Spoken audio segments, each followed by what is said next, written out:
Radhe Radhe, welcome to my channel. मैंने जो YouTube पे लास्ट अपने 30 इयर्स की जर्नी को शेयर किया था, उस पर बहुत सारे लोगों ने मुझे कमेंट किया था कि आपने इसको पूरा नहीं शेयर किया, मतलब जब आप घर से चले गए थे उसके बाद क्या हुआ।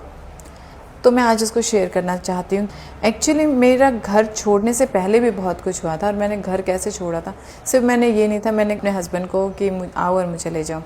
उससे पहले भी मैंने, ऐसा नहीं है मैंने अपनी प्रॉब्लम्स को किसी को नहीं बताया था, मैंने अपनी रियल मासी को कॉल करके बताया था। वो स्पेशली मुझसे मेरे स्कूल में मिलने आए थे, उन्होंने मेरे से सारी बात पूछी, मैंने उनको बताया मेरे साथ ये प्रॉब्लम, मेरे साथ ये होता है घर में। मुझे ऐसा फील हुआ कि मेरी बात बताने के बाद उन्होंने मेरा साथ नहीं दिया। तो फिर जो हेमंत मेरा हस्बैंड है, हम दोनों स्कूल में पढ़ते थे, मैंने उनको अपनी प्रॉब्लम शेयर की। हम दोनों बहुत अच्छे फ्रेंड्स थे, बट उनसे अपनी प्रॉब्लम शेयर की तो मेरे हस्बैंड ने डिसाइड किया मेरा साथ देने का। जब मैंने अपनी मासी और सबको बता दिया था, तो मेरी मासी ने मेरे मामा को बताया, और मुझे बात अब पता चल रही है कि मेरे मामा ने मेरे घर से निकलने से पहले 1-2 दिन पहले मेरी स्टेप मदर को कॉल किया था और कहा था कि हम आएंगे और बबीता को अपने साथ ले जाएंगे, या कुछ दिनों के लिए वो हमारे साथ रह लेगी। तो मेरी स्टेप मदर ने साफ मना कर दिया था उनको कि नहीं, मैं इसको नहीं भेजूँगी। मेरी स्टेप मदर ने मुझे ये नहीं बताया था कि मेरे मामा का कॉल आया या वो मुझसे मिलने आएंगे या मुझे लेने आएंगे। आज से ठीक 12 साल पहले मेरी स्टेप मदर मुझे, हम दोनों बहनों को आज ही के दिन अपने मायके ले जाना चाहते हैं। अब मुझे रियलाइजेशन होता है कि अच्छा हुआ उस टाइम मैं घर से निकल गई, अगर नहीं निकलती तो मेरा हाल भी मेरे भाई बहनों जैसा ही होना था। वो मुझे ले तो गए, अब मुझे भी ये था पता नहीं मेरी सास करें क्या नहीं, मुझे वापस भेज देंगे या कुछ। लेकिन मेरी मदर इन लॉ ने बहुत बहुत दिमाग से काम लिया, क्योंकि उस टाइम पे ना जब वो ले आए थे मुझे, मतलब पता नहीं कैसे मेरे गांव में पता चल गया था कि मैं शायद यहाँ हो सकती हूँ। तो मेरे ससुराल में बहुत ज़्यादा पुलिस वगैरह सब पहुँच गए थे। तो मेरी सास ने मुझे डायरेक्टली वहाँ डिसाइड किया कि इनकी शादी करा देते हैं। उनको सिर्फ ये डर था कि मेरी वजह से उनके बेटे को कुछ ना हो, तो अपने बेटे को बचाने के चक्कर में उन्होंने हम दोनों की शादी करा दी।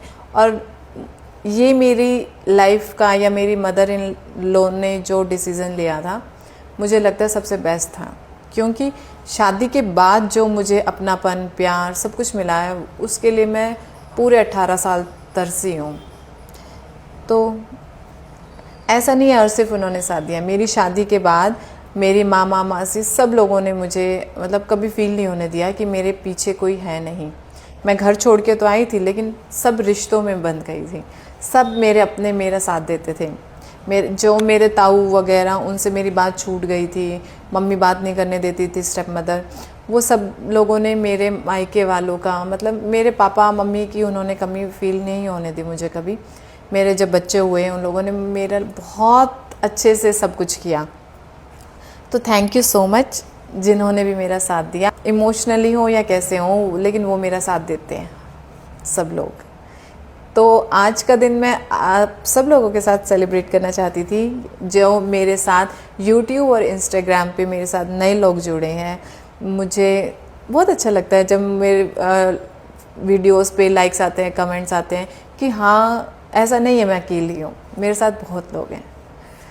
अब लाइफ में पॉजिटिविटी आनी शुरू हो गई है, लाइफ पॉजिटिव रहनी शुरू हो गई है। जो मेरी लाइफ में नहीं रहे उनके लिए मैं कुछ नहीं कर सकती, ना मैं उनके साथ रह के कर सकती थी।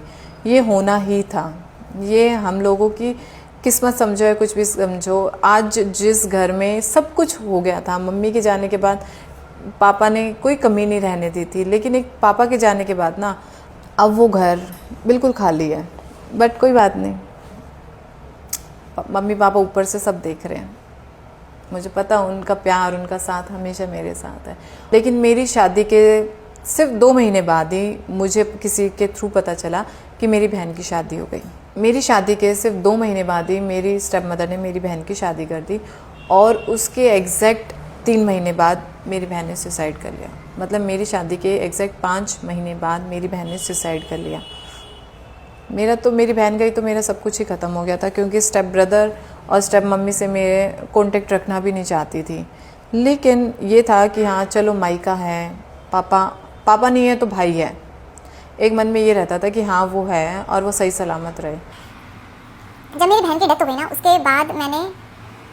उसके कुछ महीनों बाद जब मैं मेंटली स्टेबल हुई, मैंने सबसे पहले अपने प्रॉपर्टी में शेयर डालने के लिए मैंने केस फाइल किया, क्योंकि जो मेरी स्टेप मदर हैं उन्होंने हम लोगों के वहाँ रहते रहते हमारी सारी प्रॉपर्टी को बेचने का डिसाइड कर लिया था। वो तो मेरे जो ताऊ हैं, पापा के जो भाई हैं, उन्होंने हमें सपोर्ट करने के लिए केस फाइल कर दिया कि जब तक मेरा भाई 18 का नहीं होगा वो प्रॉपर्टी को सेल ना कर सके। उनका केस चल ही रहा था कि मैंने केस फाइल कर दिया, लेकिन मेरा केस तो तब से लेकर अब तक चल ही रहा है।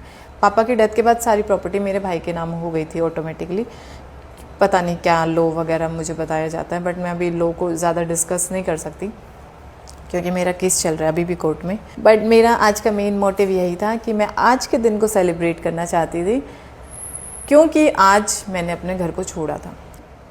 सॉरी टू से, बट जो मुझे बोलते हैं ना कि पास्ट को भूल जाओ, मैं पास्ट को कैसे भूलूँ जब मैं पास्ट मेरा पीछा ही नहीं छोड़ रहा। मुझे पता है मैं केस विड्रॉ कर लूँ, सबसे दूर हो जाऊँ तो हो जाएगा, लेकिन क्या मेरा केस विड्रॉ करना और पीछे हट जाना सही होगा?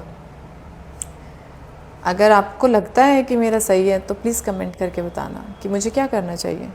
वैसे तो मेरा केस चलते हुए कितने साल हो गए, पता नहीं क्या होगा क्या नहीं।